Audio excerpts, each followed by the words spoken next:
把搅拌好的粉浆倒进模具里，这种原料相当特别，有台南七股的可可粉、高雄中钢公司的炉石，还有从清朝使用至今府城隍爷香炉里的香灰，自然干燥成型后，就会变成蝙蝠造型的筷架。阿嬷拢会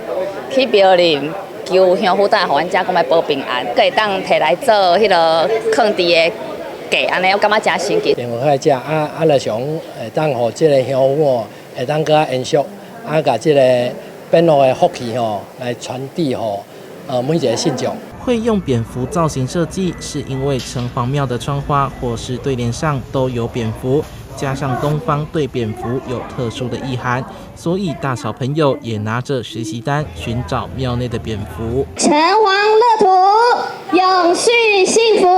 府城隍庙是台南第一座教育跟民间信仰相互结合，还加入联合国 SDGs 永续目标的庙宇，由成大所辅导的企业来合作，呼应一起台南世界交陪台南400的永续精神。SDGs 也是一种信仰，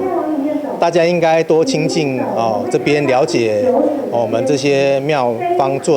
为大家做的这些事情。如果可以把它用来结合我们一些从人民的生活当中的一些物件，让大家知道这些材料是可以用的，